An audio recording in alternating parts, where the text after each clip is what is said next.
예, 하나님 말씀을 보겠습니다. 하나님 말씀은 구약 성경 시편 73편 17절에서 28절 말씀입니다. 구약 성경 시편 73편 17절에서 28절 말씀을 교독하도록 하겠습니다. 하나님의 성소에 들어갈 때에야 내가 그들의 종말을 내가 깨달았나이다.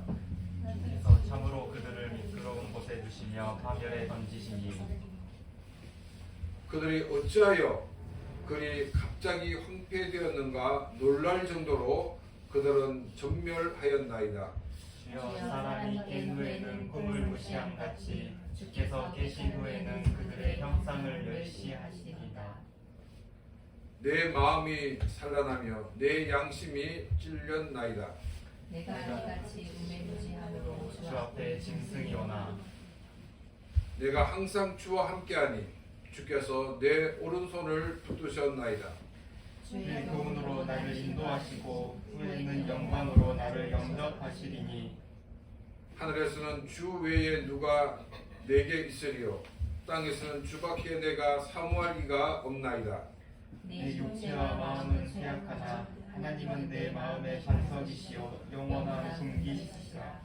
무릇 주를 멀리하는 자는 망하리니 엄녀같이 주를 떠난 자를 주께서 다 멸하셨나이다. 하나님께 가까이 함이 내게 복이라. 내가 주 여호와를 나의 피난처로 삼아 주의 모든 행적을 전파하리이다. 아멘. 아멘. 성경의 가르침과 우리의 현실이 다르다고 느낄 때가 종종 있습니다. 그래서 많은 사람들이 딜레마에 빠지게 됩니다.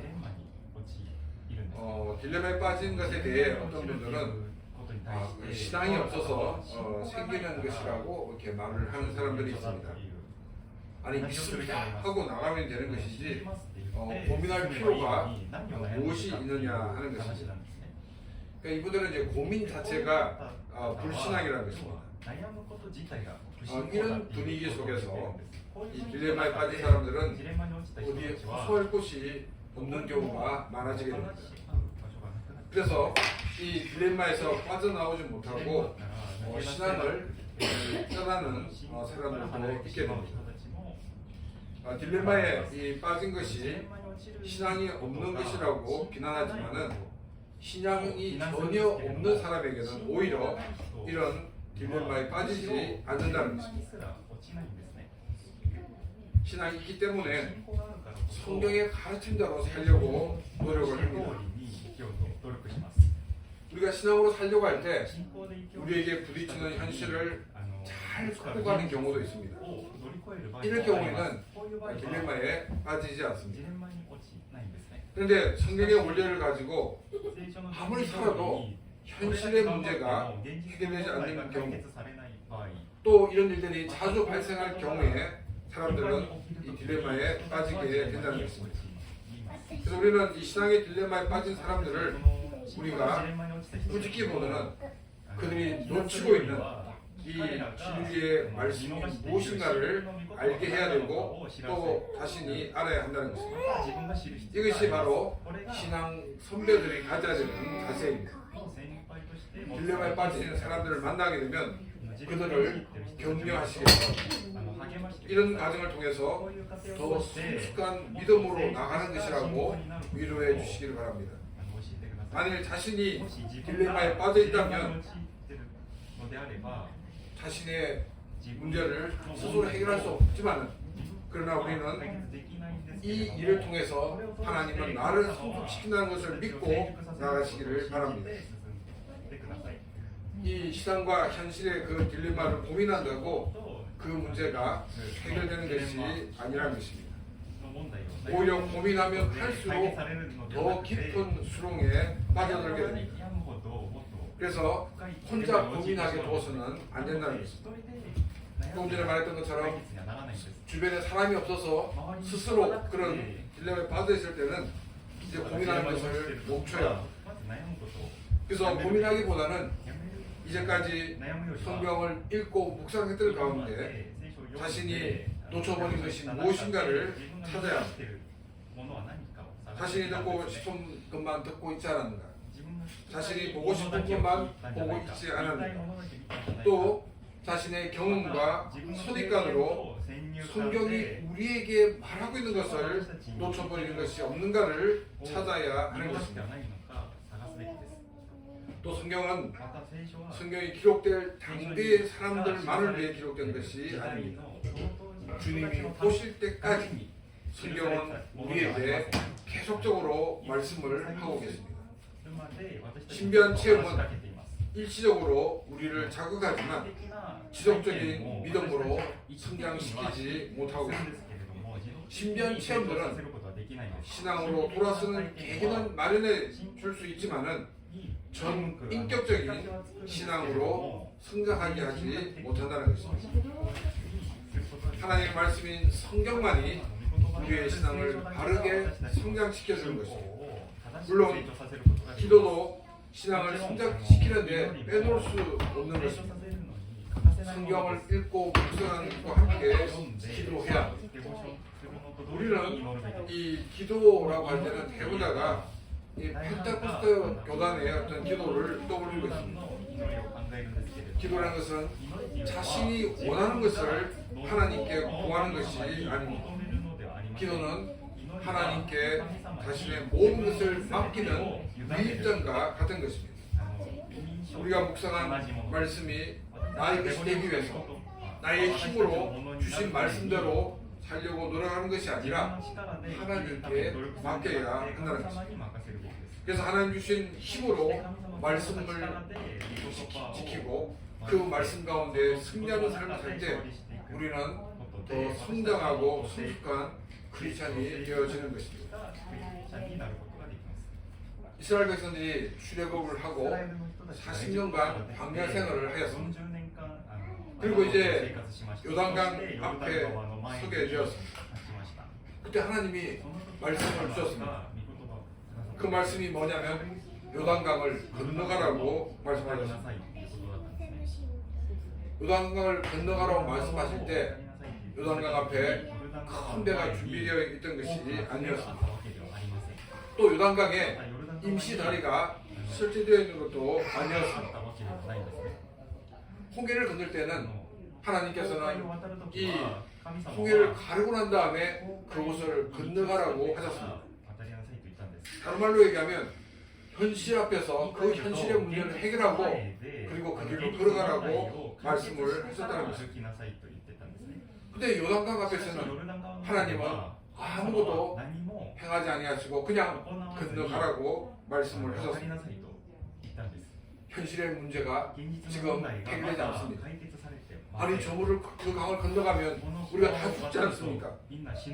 정말 이렇게 그 말씀에 순복하느냐 이 현실의 그 상황을 우리가 어떻게 극복하는가 하는 것 같은 심각한 문제에 빠지게 되었습니다.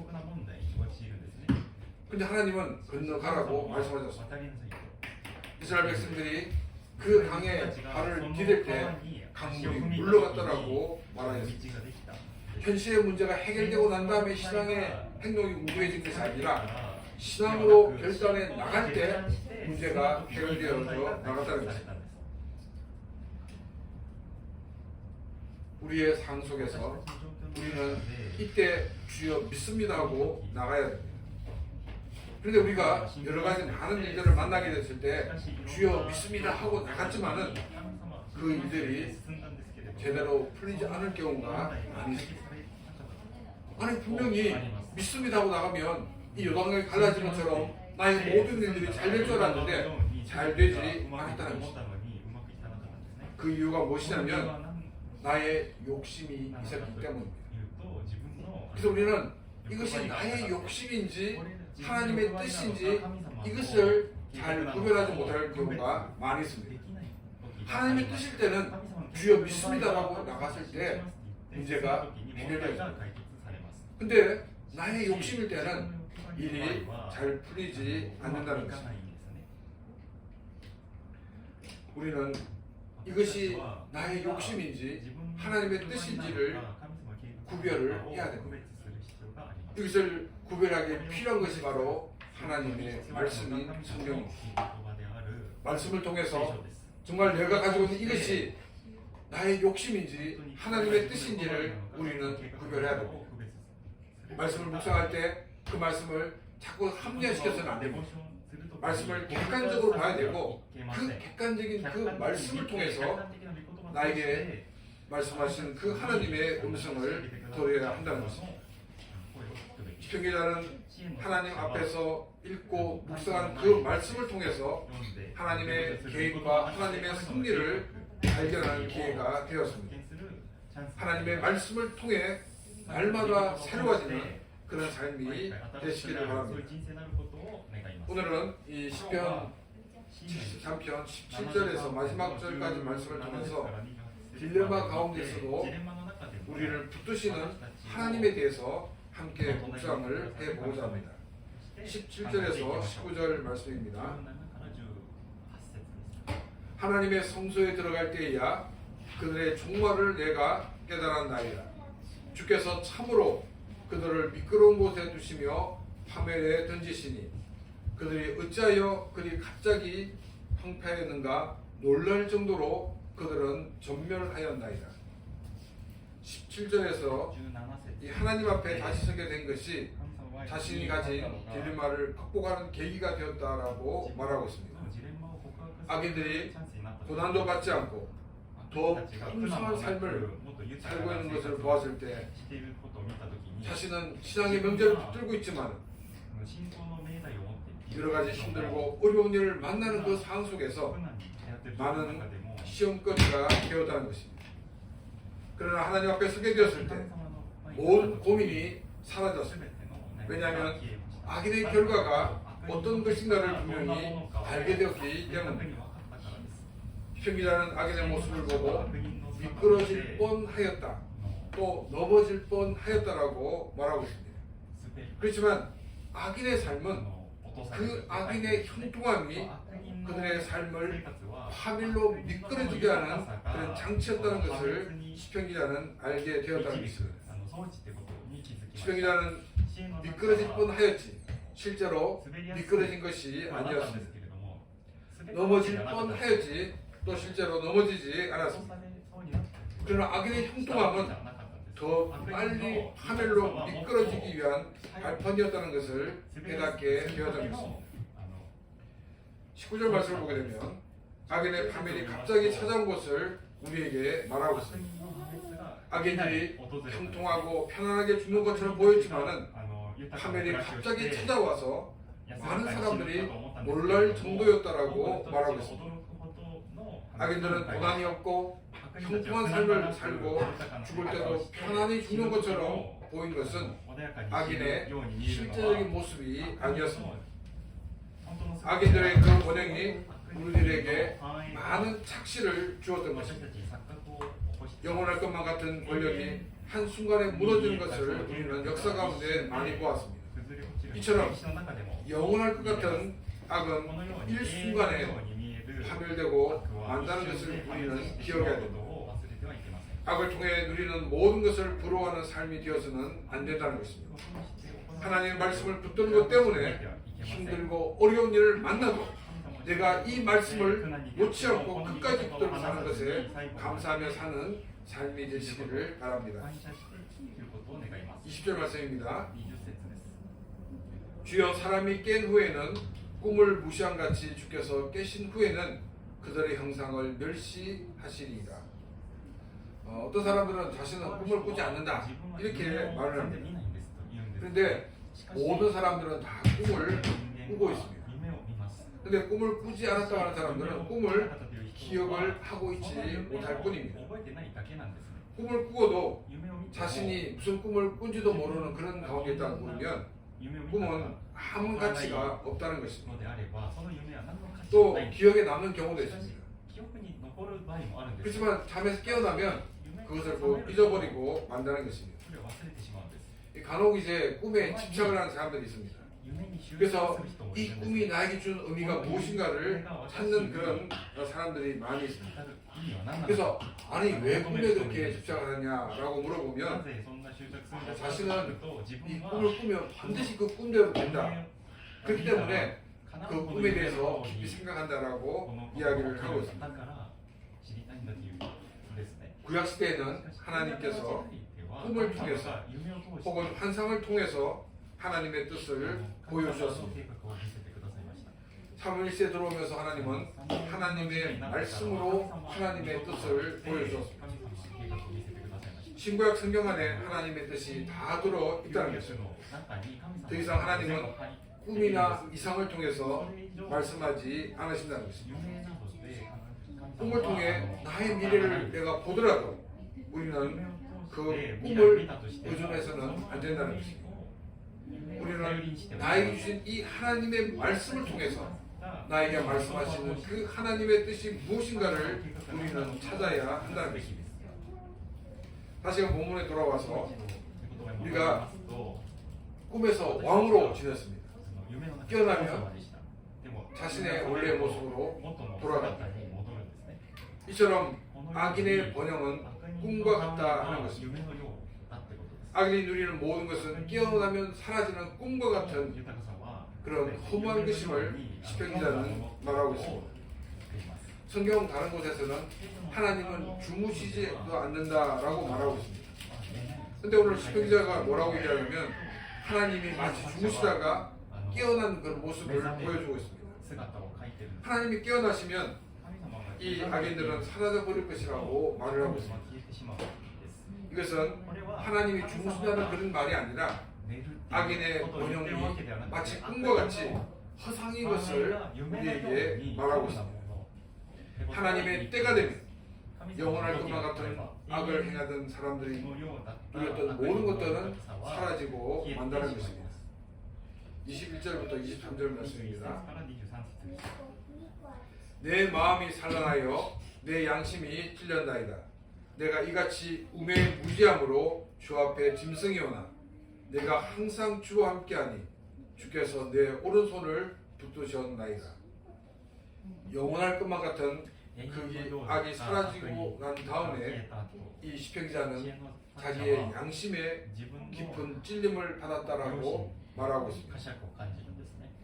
악인의 번영과 또 하나님 최후를 맞이하는 그 모습을 통해서 신앙의 명제에 대한 의심을 했기 때문에 심지어는 하나님의 존재까지 의심했던 것이 있었기 때문에 그는 자기 양심의 깊은 가책을 느끼고 있다는 것고 말하고 있습니다. 그래서 시편 기자는 자신의 무죄함이 짐승도 같다라고 고백을 하고 있습니다. 짐승은 본능에 따라 움직이는 동물입니다. 하나님은 우리 인간에게 이성을 주셨고 또 감정을 주셨고 의지를 주셨습니다. 악인의 번영에 대해 또 악인의 좋은 최후를 보고 하나님의 형상을 가진 인간이 본능에 따라 움직이고 판단하는 것, 그것은 정말로 동물과 같은 모습이라고 시편 기자는 말하고 있습니다. 그리스도 안에서 구원받은 우리 크리스천들은 즉흥적으로 판단하고 행동해서는 안 되는 것입니다. 인간은 본능적으로 자신을 합리화하고 또 자신에게 이익이 되는 쪽으로 판단하고 나갈 가능성이 많이 있습니다. 이것은 본능에 따라 움직이는 모습입니다. 이것은 동물과 다를 바가 없는 모습인 것입니다. 하나님 주신 이성과 감정, 의지를 균형 있게 사용하여서 하나님의 뜻을 알고 그 하나님의 뜻 가운데 행하는 삶이 되시기를 바랍니다. 악인의 형통함과 번성함을 부러워하면서 하나님의 존재를 의심한 사람이었지만 그럼에도 불구하고 하나님이 함께 하시고 또 신앙의 명제를 붙들 수 있었던 것은 하나님이 자신의 오른손을 붙들고 계시기 때문이라고 고백하고 있습니다. 많은 사람들이 딜레마에 부딪혀서 하나님의 존재와 신앙의 명제에 의심을 가질 때 하나님을 버리고 신앙의 명제를 버리고 떠나갑니다. 그런데 짐승과 같은 자신이 신앙의 명제를 포기하지 않고 있는 것은 자신이 다른 사람보다 지혜로워서가 아닙니다. 다른 사람들보다 의지가 강해서도 아닙니다. 주님이 함께 하셨기 때문입니다. 나와 함께 하시는 하나님은 나를 버리지 아니하시고 나를 떠나지 아니하시는 하나님이십니다. 우리는 수도 없이 하나님을 떠나지만 하나님은 나를 떠나지 않으시고 나와 함께 하시는 하나님이십니다. 하나님이 나와 함께 계시는 모습을 주님이 나의 오른손을 꽉 붙들고 계시기 때문이라고 말하고 있습니다. 하나님이 우리 손을 붙잡았다는 것은 우리의 손목을 붙잡고 계시다는 것입니다. 여기 지금 이제 그림을 보게 되면 이렇게 손목을 붙들고 있습니다. 이 상태는 하나님과 나와의 관계가 좋은 상태입니다. 내가 하나님을 신뢰하고 또 하나님 말씀을 의지하고 나가는 그와 같은 모습입니다. 이 그림은 뭐냐면 하나님은 우리의 손목을 겠는데 내가 딜레마에 빠져서 하나님의 존재를 의심합니다. 하나님과 교제하지 않습니다. 또 신앙의 명제를 부인합니다. 나는 하나님을 낳았지만은 하나님은 나의 손목을 강하게 붙들고 계시다는 것입니다. 하나님은 결코 우리의 손목을 놓지 않으십니다. 내가 때를 따라 하나님의 존재에 대해서 의심을 하고 신앙의 명제에 우리가 회의를 갖지만은 그러나 하나님이 나의 손목을 붙들고 계시기 때문에 나는 하나님을 떠나지 않고 하나님 가운데 거하고 있다는 것입니다. 그럼 무엇 때문에 이것이 가능할까요? 예수 그리스도의 그 놀라우신 은혜와 사랑으로 우리를 구원하셨기 때문입니다. 우리가 너무나도 존귀한 존재이기 때문에 하나님은 결코 우리를 놓지 않고 계시다는 것입니다. 24절 말씀입니다. 주의 교훈으로 나를 인도하시고 후에는 영광으로 나를 영접하시리니 우리를 변화시켜 나가시고 새롭게 만들어 가시는 것은 바로 주의 교훈인 하나님의 말씀입니다. 날마다 공급해 주시는 이 말씀을 통해서 우리는 더 거룩한 존재가 되어서 하나님이 영광으로 영접하는 존재가 되어가는 것입니다. 그래서 우리는 매일매일 성경을 읽어야 하고 매일매일 성경을 묵상해야 하는 것입니다. 성경을 잘 모르기 때문에 딜레마에 빠지고 성경을 모르기 때문에 자신의 욕심과 하나님의 뜻을 구분하지 못하는 것입니다. 늘 말씀을 묵상하고 그 가운데 거하는 삶이 되시기를 바랍니다. 25절 말씀입니다. 하늘에서는 주 외에 누가 내게 있으리요 땅에서는 주밖에 내가 사모할 이가 없나이다. 이전까지는 악인의 형통함을 부러워했지만 이제는 그 어느 것도 부러워하지 않고 오직 하나님만을 사모할 것이라고 시편 기자는 고백하고 있습니다. 왜냐하면 하나님이 우리 인생의 가장 존귀한 존재이기 때문입니다. 26절 말씀입니다. 내 육체와 마음은 쇠약하나 하나님은 내 마음의 반석이시요 영원한 분기시이시라. 우리 인간은 강한 것 같지만은 너무나도 연약한 존재입니다. 우리가 젊었을 때는 젊음이 계속될 것처럼 보이지만 그러나 그것이 시간이 지나면 이제 나이가 든 노인에 우리의 몸이 약해집니다. 또 우리의 의지가 굉장히 강한 것처럼 보이지만 한순간에 깨어지는 것이 우리 인간의 의지입니다. 육체적으로나 또 정신적으로나 내 자신을 믿을 수 있는 존재가 아니라는 것입니다. 그러나 나를 강하게 하는 것이 나를 강하게 하는 것이 바로 우리 하나님이십니다. 시편 기자는 내 마음의 반석이시오 영원한 분기시라고 고백을 하고 있습니다. 우리의 연약한 마음을 강하게 하시는 분이 우리의 영원한 보증이 되신 것을 시편 기자는 고백하고 있습니다.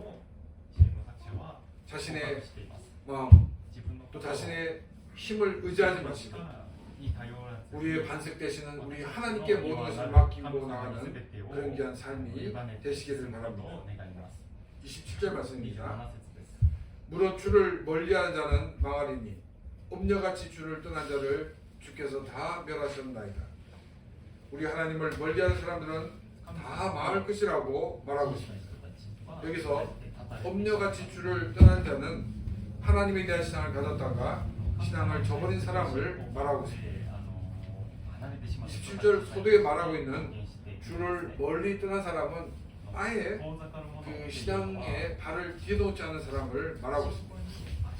엄녀는 이 하나님에 대한 신앙을 가졌다가 신앙을 버리고 떠난 사람을 말하고 있습니다. 신앙을 가졌다가 버리고 떠난 사람은 처음부터 사실 하나님을 믿지 않았던 사람입니다. 정말 하나님을 만났다고 보면 결코 하나님을 떠날 수 없기 때문입니다. 하나님을 만난 사람은 자신의 목숨을 내어놓는 그 순교의 자리까지 가더라도 하나님의 신앙을 버리지 못합니다. 왜냐하면 하나님은 살아계시고 역사하신 분인 것을 알았기 때문입니다. 28절 말씀입니다. 하나님께 가까이함이 내게 복이라. 내가 주 여호와를 나의 피난처로 삼아 주의 모든 행적을 전파하리이다. 시편 기자는 인생의 참된 복은 하나님께 가까이 하는 것이라고 말하고 있습니다. 이 세상의 눈을 가지고 번영하고 평안한 죽음을 하는 사람을 부러워하지 말라는 것입니다. 하나님이 없는 번영, 하나님이 없는 편안한 죽음은 마음 위한 발판에 불과하기 때문입니다. 하나님이 나와 함께 계셔서 내가 지속적으로 신앙생활을 하게 하신 그 하나님께 감사를 드리는 삶이 되시기를 바랍니다. 이러한 복을 누리는 사람이 해야 되는 일이 있습니다. 먼저 여호와를 나의 피난처로 삼아야 됩니다. 여호와를 피난처로 삼는다는 것은 자신은 여호와 뒤에 숨고 야훼 하나님만 내세우며 나가는 삶을 말하고 있습니다. 그리고 우리는 하나님이 행하신 일들을 모든 사람들에게 전파하는 삶을 살아야 합니다. 사람들은 본능적으로 하나님을 알지 못합니다. 또 본능적으로 하나님을 피하려고 합니다. 우리의 선행을 통해서 사람들에게 하나님을 알게 할 수가 없는 것입니다. 물론 선행을 통해서 하나님에 대한 관심을 가지게 할 수는 있습니다. 그러나 하나님에 대해 알게 하기 위해서는 우리가 하나님에 대해서 전해야 하는 것입니다. 딜레마에서 벗어나게 하는 것도 자신의 욕심을 버리고 하나님의 뜻을 분별하는 것도 성경을 통해 가능한 것입니다. 성경을 매일매일 읽고 묵상하는 삶이 되시기를 바랍니다. 또 성경을 읽고 묵상할 때 우리는 더 성숙한 크리스천이 되기 위해서 하나님 앞에 서는 그런 삶이 되시기를 바랍니다. 우리가 하나님 앞에 서게 됐을 때 하나님은 영광으로 우리를 맞이해 주신다라고 약속을 하고 계십니다. 이제 우리는 이 세상의 안경을 벗어버리고 하나님의 나라의 안경을 쓰고 이 세상을 바라보시기를 바랍니다. 세상의 안경을 쓰고 세상을 볼 때는 악인의 형통이 부러웠지만 하나님 나라의 안경을 쓰고 세상을 볼 때는 악인의 형통은 결국 멸망으로 가기 위한 길임을 알게 됩니다. 우리가 부러워해야 되는 것은 멸망할 악인의 형통이 아니라 하나님을 사모하는 것입니다. 하나님이 나와 함께 하시는 것이 인생의 참된 복임을 기억하여서 늘 주님과 동행하는 삶이 되시기를 바랍니다. 하나님을 앞에 앞장 세우고 나는 주님이 걸어가시는 길을 걸어가는 삶이 되시기를 바랍니다. 또한 나의 삶에서 역사하셨던 하나님을 전하는 삶이 되어서 많은 사람들을 주님께 인도하는 그런 귀한 삶이 되시기를 주님의 이름으로 축원합니다. 이 시간 오늘 주신 말씀을 생각하며 같이 기도드리겠습니다.